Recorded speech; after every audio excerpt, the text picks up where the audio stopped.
Our next guest tonight wants to help those impacted by the war on drugs. Cookie's social impact program, an initiative by rapper Berner's premier cannabis company Cookies, is teaming up with former NBA All-Star Chris Webber's nonprofit organization WebberWild to now create Cookies U. The educational opportunity recruits students from communities impacted by the drug war and offers them a comprehensive curriculum to help them succeed in the cannabis industry. Especially privileged now to say the one and only Berner joins us from the West Coast. Thanks a lot for being here. Really good to have you tonight. No worries. Thank you for having me. Absolutely. Let's talk about this program, Cookie U. Berner, give me your sense here. Why is this so badly needed in this sector and at this time? Well, as you know, knowledge is key. It's one thing to give someone the license to be able to be in the cannabis industry, but it's another thing for them to have the knowledge and the funding needed to move forward. And I noticed that the social equity program is lacking a few things, which are very crucial for people to get in the game. I've been doing this for 20 years, and we wanted to extend our arm and our knowledge and our platform for people to learn the business hands-on from A to Z, on site, with no cost, and either land a position with us at Cookies or maybe go build their own brand or land a position with the company that best suits them in the industry. It's amazing. You have built a $500 million cannabis empire over the course of your long career doing this, and it only continues to become more and more powerful. Break down for us, what does the curriculum actually entail here, Berner? What can people who want to be a part of the program expect?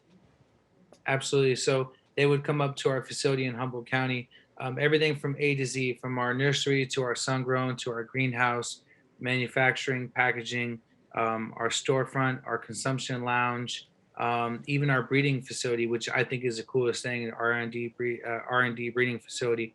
They can come and learn hands-on, and learning hands-on is a whole different ball game when you do that. And so they'd be able to come up for about a 2.5-month course, fully paid for, learn the industry from A to Z, figure out what they like the most about what we have, what we have in front of them, and find their position. I think it's a really cool thing, and I really want to salute Chris Webber and Jason Wild for standing behind us, because I don't see a lot of people innovating in the space of social impact. I mean, there is people giving opportunities for the people that won licenses as far as partnering on storefronts. But when you get in that storefront, knowing everything that happens behind house is super key for success. So, I think it's a great opportunity that we're providing people, and it's going to be cool as hell. It's going to be cool as hell. I like that quote a lot. We're putting that one out on social media for sure. Look, I know you're trying to create a more accessible industry. How do things like community outreach as well as government relations really help you achieve this? And really talk to us about how you look to reach long-term success with Cookies U. With Cookies U, we just want to show and prove. We want to put people in the game, and we want to be able to show and prove. People that come to Cookies U, getting high positions at Cookies. And like I said, we're not trying to force anyone to work with us.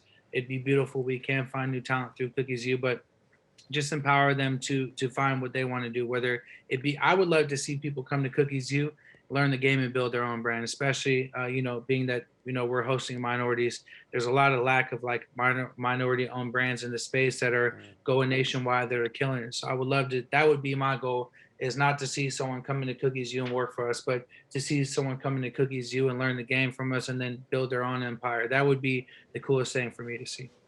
What more needs to be done to continue diversifying the cannabis industry, which to your point has not been sufficiently diverse for quite some time? Absolutely. I think funding needs to be available. If you ask me, we're paying the craziest taxes on cannabis. I would love to see the government and states take a piece of that funding and dedicate it to social impact, right? And so you can get awarded a license, but without funding and knowledge, that license is almost worthless. It leaves you for predatory investors to come and kind of take advantage of the license you want. So I would love to see the government give some kind of funding to people that are awarded these licenses, and we provide the knowledge. And with that, I mean, there's really a lot more opportunity for people to succeed. What do you wish that more people knew before they got into the space? It's tough. There's nothing easy about it. It's cutthroat. It's hard. Dealing with a living plant is not easy. There's so much knowledge that goes into that. The way that these deals are shaped are very confusing. It's a very cutthroat industry. If you think that any other industry is cutthroat, well, come to the marijuana business. You will learn the hard way that this is a very savage, cutthroat business. Everyone's race to the top. It's like the .com business in its prime. So, I think that the more advice we can give, the more knowledge, the more love we can give people while they're entering, especially minorities coming to Cookies U. We have to game them up. There's a lot of sharks out there. And that's saying something, because you're an incredible rapper. You've been working with Wiz Khalifa, Taylor Gang for quite some time. So for you to say that that is as cutthroat as it is, the marijuana industry, that is really saying something coming from someone like you who has done as well as you have. Before I wrap here with you, yeah, go ahead. Yeah, and I come from the streets, man. Like I did this a lot before. I've been doing this for 20 years legally, but before that I was doing this, and yeah, it's more cutthroat than the streets, more cutthroat than the music industry, because it's such a growing industry. It's growing so fast. Everyone's nervous. They want to be the first one. So, what most excites you about the future of this space as it continues to grow? well, you see behind me, that's a breeding tent right there, right? And so to still get my hands dirty is what excites me to create new menus, to keep the menus evolving, to challenge myself in the platform. I'm not comfortable. You mentioned the success of the business earlier. I feel like we're just getting started. So what most excites me is menu curation and menu planning. I'm planning to put out menus and document the creation of these menus that come out in 2080, 2090. So when my time comes and goes, our brand has a purpose and a vision, and they know that we worked really hard to menu plan and have some kind of guidance for the future, employees and people running Cookies. Hopefully it's my kid. And of course, to the point of branding here, I can't help but notice you got Cookies there tattooed on your hand. So it's perfect for our shot, because as you sit here, it's always constantly reminding me I have to get something like that right up here in my hand. Absolutely, Berner, this is an awesome conversation. I'm so appreciative that you're able to join us on our new show, our very first week here tonight in prime time. A really important conversation in the spirit of social, criminal justice, restorative justice. I wish you the best of luck. Berner, thanks for being here tonight. Hey, you're killing it for your first week of show. Like, I feel like I'm on MSNBC or something, but way cooler, way more of a vibe. So I would love to see you do your thing. And if you ever need me again for anything, please reach out. That's what we're all about here on Cheddar News. None of the above in prime time. A bit of a vibe, something you won't see anywhere else. Berner, thank you. Good luck.